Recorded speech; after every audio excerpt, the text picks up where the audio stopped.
네, 안녕하십니까. 저는 더불어민주당 서울 광진을 국회의원 고민정입니다. 제가 준비한 질의는 따로 있는데 앞서 이재정 의원님 물으신 질문에 대한 답변을 아직 다 못 들은 것 같아서 외교부 장관 먼저 나와서 답변 좀 부탁드리겠습니다.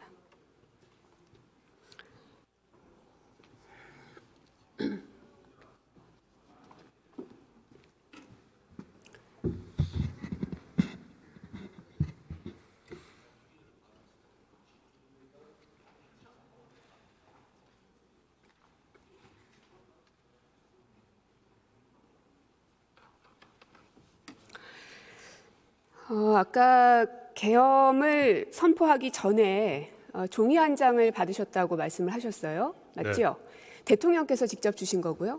네. 네. 그 내용은 정확하게 기억은 안 나는데 그때 자리에 있었던 분들이 대통령 또 총리님 또 누가 있었다고요? 국방부 장관, 행안부 장관, 법무부 장관, 통일부 장관 그리고 국정원장이 저하고 같이 들어갔습니다. 그렇게 있는 자리에서 종이 한 장을 받으셨다. 나머지 분들은 받았다는 기억은 없습니까? 모릅니다. 그 자리에선 본 적 없습니까? 저만 받았습니다. 들어가십시오. 경제부총리 나와주세요.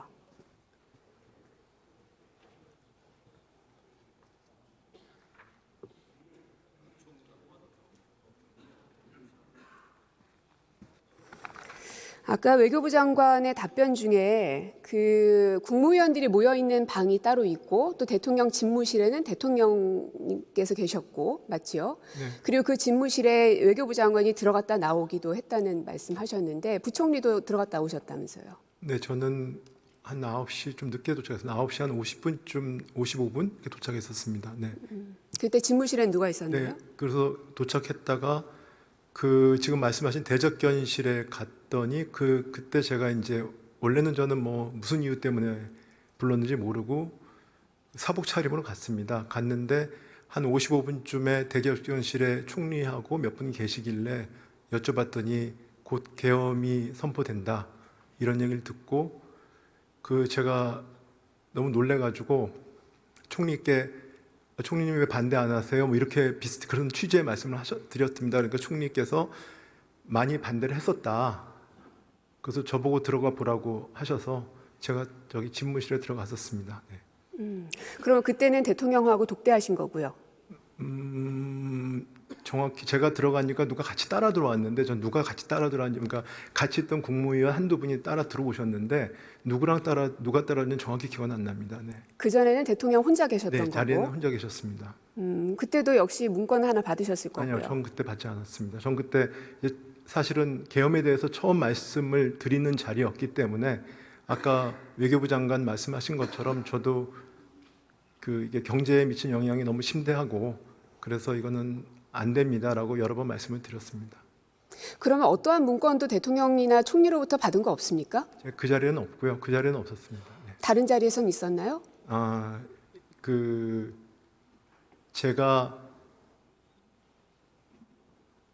그러니까 마지막에 다 이제 계엄이 그러니까 계엄을 발표하시고 들어오셔서 이제 들어가셨습니다. 들어가실 때 갑자기 저한테 참고하라고 종이를 접은 종이를 주셨습니다. 정확히 말씀드리면 접은 종이를 주셨는데 당시에 저는 그게 무슨 내용인지 모르고 경황이 없어서 주머니에 넣었었습니다. 그랬다가 나중에 제가 이제 거시경제 금융회의를 11시 40분에 갔다가 그 다음에 저희 간부회의를 하는 그리고 다시 일청사에 가서 1시쯤에 이제 국회 그러니까 저 회의하면서 방송을 봤습니다. 방송을 보니까 이제 국회에서 의결되는 장면을 저희가 봤습니다. 그리고 나서 나중에 제가 그 문건이 있다는 거를 인지를 하고 그 당시에 그래서 사실은 뭐 제가 저희 직원한테 맡겨놓은 상태였거든요. 왜냐면 내가 내용을 안 보고 접해 있었기 때문에. 부총리님, 네. 대통령에게서 받은 문건이었는데 열어보지도 않고 직원에게 넘겼다는 게 말이 됩니까? 네, 근데 그 당연 그래서 참고하라고 그냥 저한테 직접 주신 게 아니고요. 평상시에도 대통령이 쪽지 같은 거 많이 줘요? 아닙니다. 그러니까 가끔 주시면 그냥 자료 같은 거 참고라고 주시면 가치가 있는 거나 그런 경우에 다른 사람한테 준 경우도 많이 있습니다. 그 자리는 아까 말씀드린 다른 것처럼 사람이 준 것도 아니고 대통령이 준 대통령이 자료입니다. 직접 주시진 않으셨던 걸로 기억합니다. 네. 직접 줬다면서요. 그러니까 대통령이 들어가시면서 제 이름을 저를 보시더니 저 참고 자료 이거 참고하라고 하면서 하니까 옆에 누군가가 전 잘 모르겠어요. 누군가가 저한테 자료를 하나 줬습니다. 근데 자료가 접혀 있었습니다. 자료가 접혀 있었습니다. 제가 정확히 말씀드리는 겁니다. 몇 장짜리 자료인가요? 네? 몇 장짜리 아니 자료인가요? 한 장짜리 자료인데요. 자료가 접혀 있어서 제가 그 당시에는 그 의원님께 다시 말씀드리면 경황이 없던 상황이고요. 저는 계엄에 대해서 반대 의사를 분명히 했고 그 다음에 그 자리에서 대통령이 들어가시고 나서 제가 제일 먼저 저도 아까 외교부 장관님 말씀대로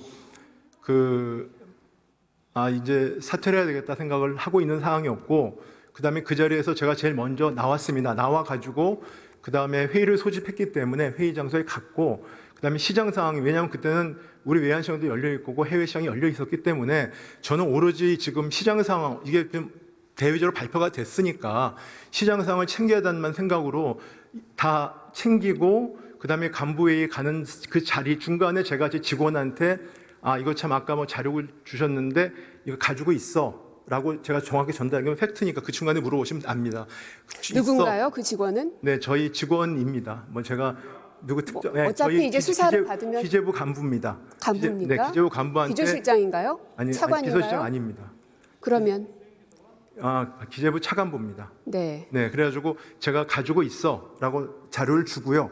그 다음에 저는 이제 그러니까 그 종이를 받은 거를 인지를 못하고 있다가 1시쯤에 저희 간부회의를 하는데 간부회의를 하고 있는 상황에서 이제 아까 국회 사항을 확인하고 그래서 국회가 의결했으니까 이 사항은 이제 해제가 될 거라고 생각은 했지만 그래도 이런 상황이 발생했기 때문에 이거 자체가 경제나 또 지금 그때는 외환시장이 열려 있거든요. 그게 중요하기 때문에 그 논의를 하고 있는데 회의 끝날 때쯤에 차관보가 저한테 아까 주신 문건이 있다라고 리마인드 시켜줬습니다. 그래서 그때 확인을 해봤습니다. 네, 그런 상황입니다. 어떤 내용인가요? 그 내용은 이거는 아마 제가 기억하기로는 이 비상계엄 상황에서 재정자금을 이렇게 유동성 같은 확보를 잘해라 이거 고문적만 기억은 납니다. 그런 한두 개 정도 글씨가 써 있었습니다. 그 자료는 지금도 있으시겠죠? 네? 폐기하지 않으셨죠? 네, 폐기하지 않았습니다. 예, 들어가십시오. 네. 총리님 나와주세요.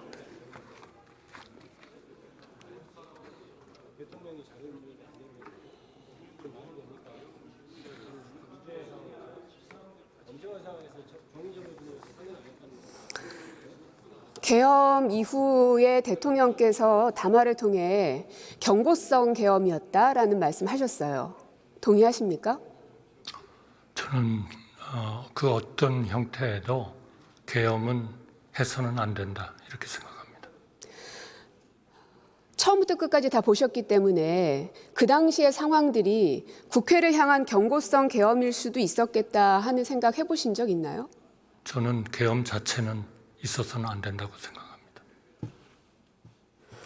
근데 앞서 다른 장관들 누구까지가 그런 문서들을 받으셨는지는 모르겠습니다. 아마 수사기관에서 밝혀질 테지만 외교부 장관과 경제부총리가 받았던 문건을 보면 결국은 계엄 이후에 국정을 어떻게 하라라는 내용의 문서들인 것 같습니다. 그래 보이죠? 글쎄요, 대통령님은 그렇게 만약 대통령님이 직접 주신 거라면 그런 생각을 할 수는 있겠습니다만 국무위원들 모두가 이 계엄 자체는 계속 반대했다는 얘기는 그만하시고요. 대통령이 국회를 향해서 경고성 계엄을 하신 거면 이렇게 순차적으로 체계적으로 계엄 이후에 경제와 외교를 어떻게 해라라는 지시사항이 담겨있는 문건을 줄 리가 만무하죠. 아니 저희가 제 말이 틀린 게 있습니까? 맞습니다. 총리님? 그런데 저희가 계엄의 선포를 동의하시죠? 제 말에. 계엄 이후에도 계엄의 선포를 저지하지 총리님. 못했기 때문에 그렇습니다. 계엄 이후에도 대통령은 이걸 금방 끝낼 생각이 아니었던 거예요.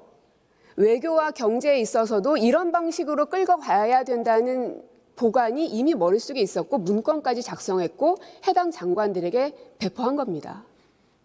그러나 국회에서 우리 계엄 해제 요구를 의결하셨을 때 안 했으면 지금 바로 저희는 계엄 상황이었겠죠. 그렇게 수용을 들어가십시오. 하셔서 해제를 하셨습니다. 들어가십시오. 네. 선관위원장님 나와주세요.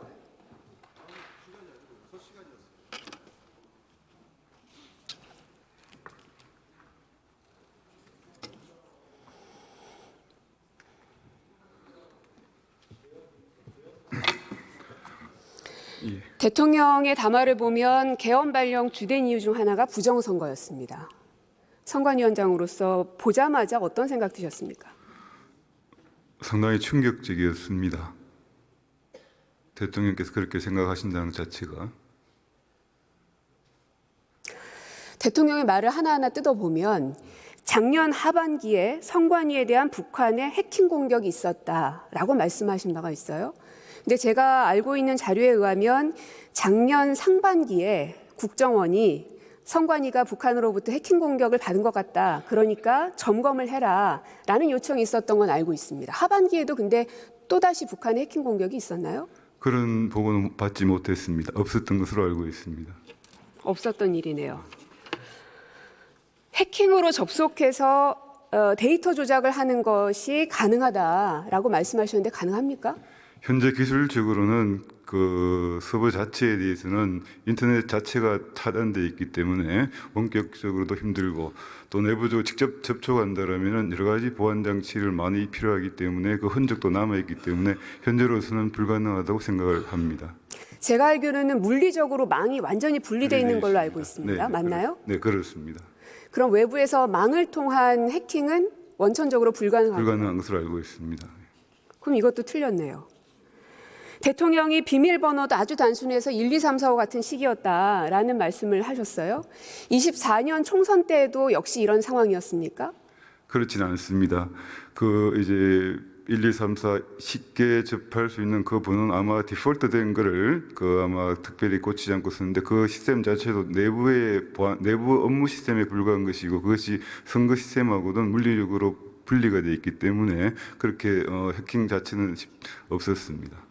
그리고 비밀번호도 이렇게 되어 있지는 않다. 그 후에는 그 바로 지적을 받고 그런 부분에 대해서 바로 즉시 시정 조치를 했었습니다. 그리고 그 결과에 대해서는 올 1월 달에 그 국정과 같이 다시 한번 이행 결과를 다시 한번 확인한 바도 있습니다. 올 1월이라는 거는 총선 총선을 전에 앞두고 완료했다는 거네요. 그렇습니다. 예, 총선을 앞두고 그렇게 한번 다시 한번 확인을 했었습니다. 예, 이것도 틀렸고요. 24년 4월 총선을 앞두고도 문제 있는 부분에 대한 개선을 요구했지만 제대로 개선되었는지 알 수가 없다라고 얘기하셨어요. 선관위가 대통령에게 일일이 다 보고해야 될 의무는 없죠.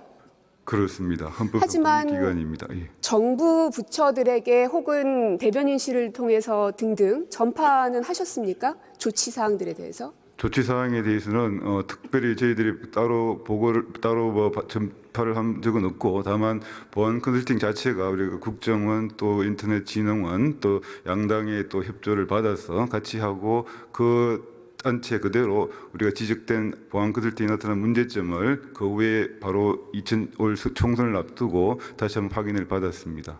그러니까 작년 국감 때 저희가 이미 알고 있었거든요. 그 주치 사항을. 제가 그 당시 과방위였기 때문에 정확하게 알고 있는데 근데 대통령께서는 지금 보면 이미 선관위가 조치한 사항들에 대해서 하나도 모르고 계세요.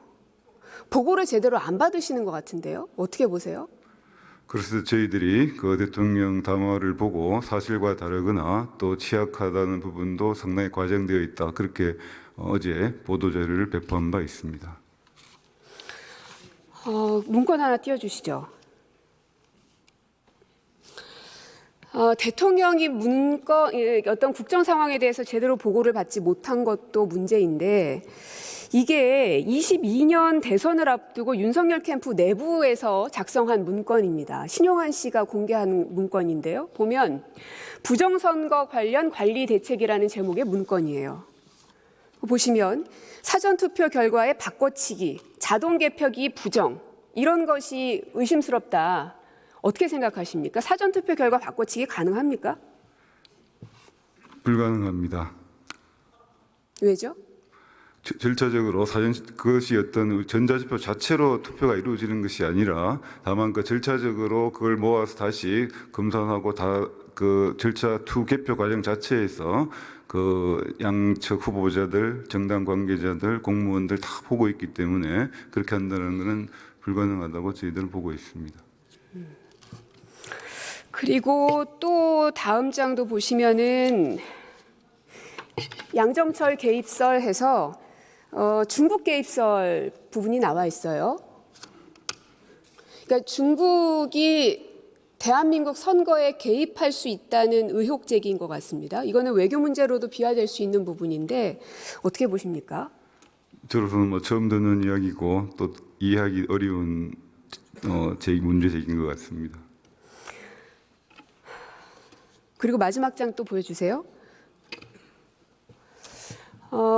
부정선거는 컴퓨터 알고리즘과 해킹에 있다. 그래서 집계 과정에서 컴퓨터 알고리즘을 조작한다면 투표 결과와 관계없이 승패 조작이 가능하다. 어떠세요? 제가 저희 선관위에서 누누이 여러 번에 걸쳐서 보도 자료를 배포를 했습니다만 이게 투개표 개표 자체가 손으로 이루어지고 그 투개표 자체에 대한 수기 작업에 따른 직계표가 따로 있고 그 직계표에 따른 결과를 컴퓨터에 입력을 합니다. 그러면 그 직계표도 종이 직계표가 따로 존재를 하고 있고 선거가 끝나고도 한참일 때까지 그 직계표도 보관을 하고 있습니다. 그 과정에서 직계 자체에 약간의 뭐 실수나 있으면 바로바로 파악이 돼서 바로 고쳐지게 되고 그 또 여러 가지 그 과정에서 여러 눈들이 있기 때문에 그 자체로서 그 컴퓨터 안에서 그대로 조작이 이루어진다는 것은 저희로서는 도저히 이해하기 어려운 주장인 것 같습니다. 도저히 이해할 수 없는 내용이 거대 정당의 내부 문건, 그것도 한 번 누가 쓴 것도 아니라 여러 차례에 걸쳐서 저런 류의 논의들이 있었다는 게 저는 믿어지지가 않습니다. 그리고 현재 대법관이시잖아요. 네, 그렇습니다. 이번에 체포 리스트에 보니까 이재명 대표를 판결했던 판사도 들어가 있었습니다. 어떻게 생각하시나요? 뭐 선거관리위원장 입장에서 드릴 말씀은 아니긴 합니다만 그것도 참 충격적입니다. 있을 수는 없다고 생각을 합니다. 들어가십시오.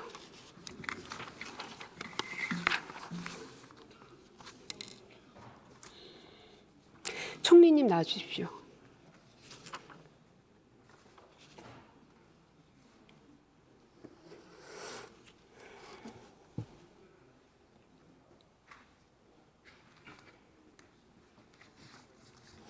총리께서는 국정원과 선관위의 그런 여러 의혹들에 대해서 조치한 이런 과정들에 대해서 당시에 알고 계셨습니까? 잘 몰랐습니다. 아니 어떻게 모릅니까? 과방위 위원인 저도 언론 보고 다 알았는데 총리님도 모르셨어요?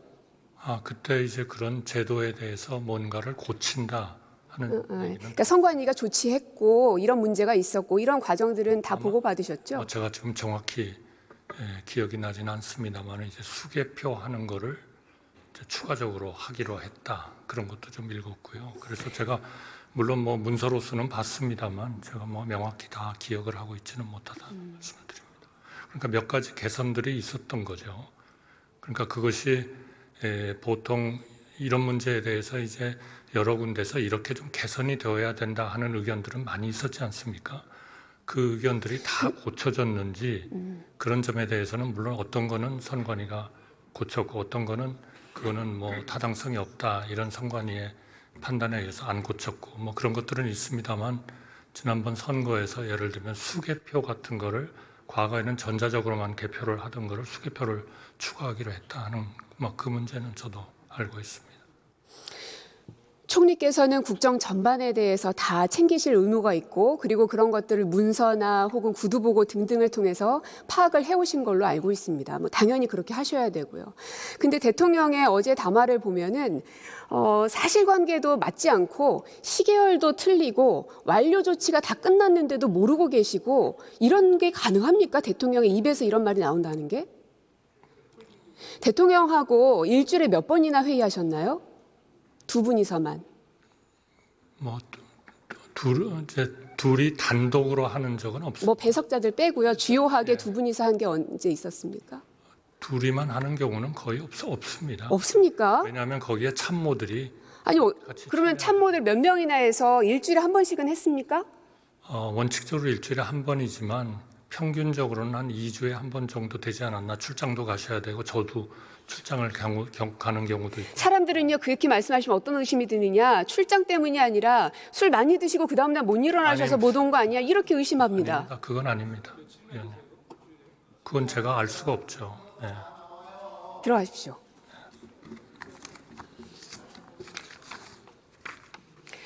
경제부총리님 하나만 짧게 물을게요. 잠깐만 나오십시오.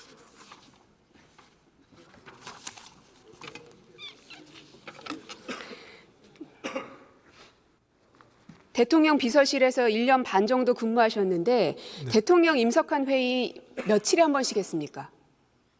대통령 민석환 회의는 통상 그러니까 정례적인 회의는 일주일에 한 번 정도 있습니다. 일주일에 한 번밖에 안 했다고요? 대수비라고 해가지고 대수비가 수석이셨잖아요. 네네 수석. 근데 일주일에 한 번밖에 그러니까 제 대통령하고 얘기는 정례 회의는 일주일에 그러니까 한 정례 번인데 회의 말하는 겁니다. 근데 그거 말고 현안별로 회의하는 거는 한 이틀에 한 번 정도는 있습니다. 제가 드린 말씀 정례 회의는 대통령 주재 수석 비서관에는 일주일에 한 번씩 있고 그다음에 현안 회의 같은 경우에는 지금까지 네.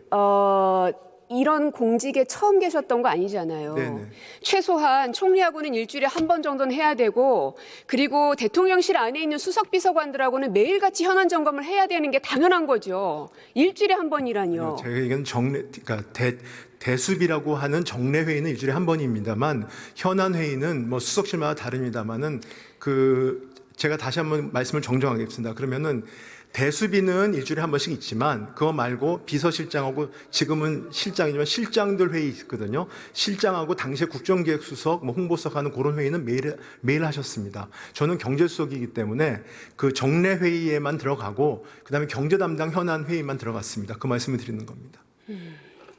그것조차도 이해가 되지 않습니다. 그러니까 대통령께서 선관위가 조치한 것조차도 모르고 여지까지 잘못된 정보를 가지고 국민께 담화를 하죠. 조금 전에 이복현 금감원장이 불확실성 제거가 경제에선 가장 중요하다. 그래서 경제엔 대통령 탄핵이 더 낫다라고 말씀하셨는데 부총리 생각 어떻습니까? 하여튼 어떤 상황이 벌어지더라도 경제 불확실성 제거를 위해서는 어떤 게 더 낫습니까? 안정된 관리를 최선을 다하겠습니다. 불확실성을 제거하기 위해서는 어떤 게 제일 낫습니까? 뭐 지금 정치적으로 생각하지 마십시오. 아니요, 그렇게 생각하는 건 아닙니다. 지금 정치 사회적인 불확실성을 그 헌법과 법률 절차에 따라서 빨리 해소하는 게 중요하다고 생각합니다. 네. 그럼 지금 상황이 계속 가도 불확실성은 괜찮다? 아니 제가 그렇게 말씀드린 건 아닙니다. 그러니까 헌법과 법률 절차에 따라서 빨리 해소하는 게 헌법과 법률 절차에 따라서 할 수 있는 유일한 방법이 탄핵이라서 그렇습니다. 근데 그 부분은 하여튼 제가 그 정도까지만 말씀드리겠습니다. 들어가십시오. 네.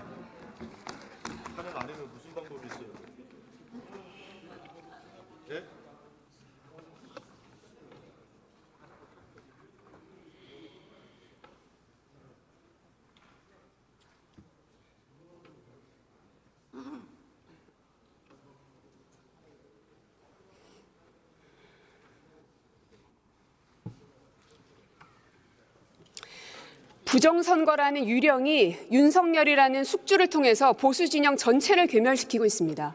황교안 전 총리에 이어서 대통령이 부정선거를 신봉하고 있다는 사실이 밝혀졌습니다. 윤석열 캠프 내부 자료를 보더라도 국민의힘 내부에서 많은 이들이 이 사실을 진실로 믿고 있습니다. 대통령실에서는 유튜버 접촉을 시도한 바 있습니다. 부정선거를 주장했던.